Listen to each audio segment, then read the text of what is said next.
Très chers amis, bonjour. Nous arrivons à la paracha Béchalar, paracha magnifique avec cette traversée de la mer, la Shira, le chant qui est produit par les Bnei Israël, et puis la manne.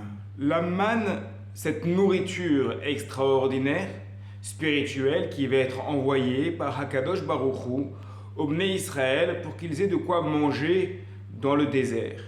Il y a une discussion parmi nos maîtres dans le Talmud, qu'est-ce qu'avait cette nourriture de particulier?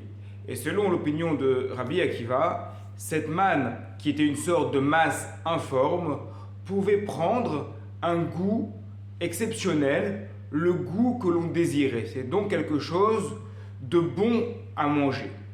Selon cette opinion, il est difficile de comprendre la suite du texte. Les Bnei Israël vont se plaindre régulièrement de cette nourriture et vont réclamer de remanger ce qu'ils consommaient auparavant en Égypte, la viande, le poisson. Alors effectivement, lorsqu'on lit la Torah avec les différents textes du Midrash et du Talmud, il y a différentes explications. Effectivement, certains de nos maîtres vont dire que le problème des Bnei Israël, lorsqu'ils ont réclamé de la viande, lorsqu'ils réclameront du poisson, tout cela est une allusion à la chair, dans le sens au plaisir de la chair. Leur problème n'était pas un problème lié au ventre, mais plutôt au bas-ventre. C'est une première explication. Donc ils avaient de quoi manger, effectivement, mais leur problème n'était pas là. Leur problème était plutôt ces restrictions qui étaient amenées par la Torah par la suite sur le plan de la chair. C'est une première lecture, mais il y en a une autre que je voudrais vous proposer. La manne a une consistance qui ne ressemble pas à grand-chose, mais elle a un bon goût. Cependant, les chefs cuisiniers le diront, on mange en partie avec notre ventre, mais on mange également beaucoup avec nos yeux. C'est pour ça que lorsque l'on va au restaurant, eh bien, il y a un changement, les choses sont différentes en fonction de la manière dont est présenté le plat. C'est peut-être la différence entre un bon restaurant et un très bon plat à la maison. Le plat est excellent, mais la présentation est rapide.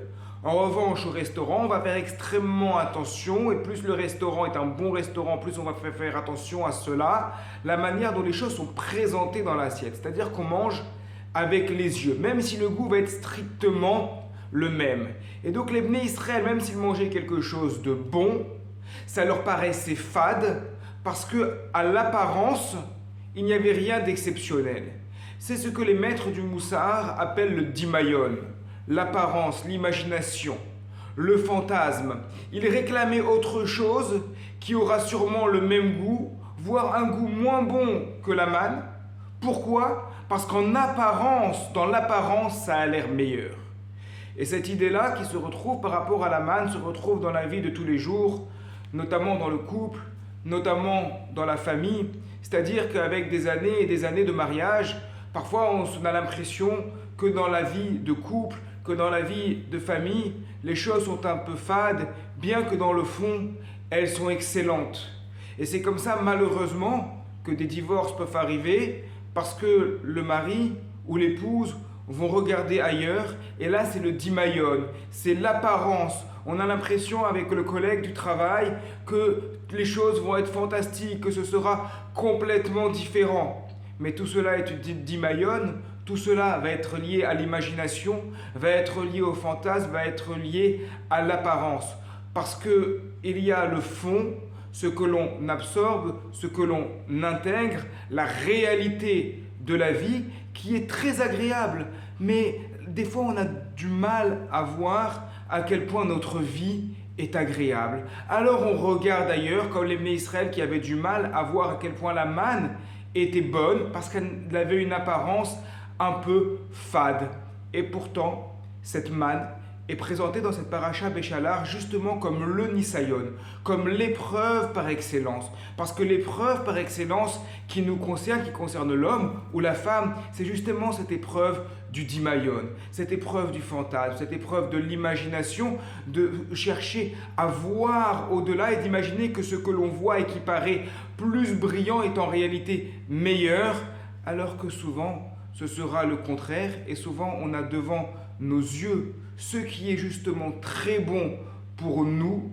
Et la sobriété, au contraire, va être un gage de sérieux, de garantie et de bien-être. Shabbat Shalom à toutes et à tous.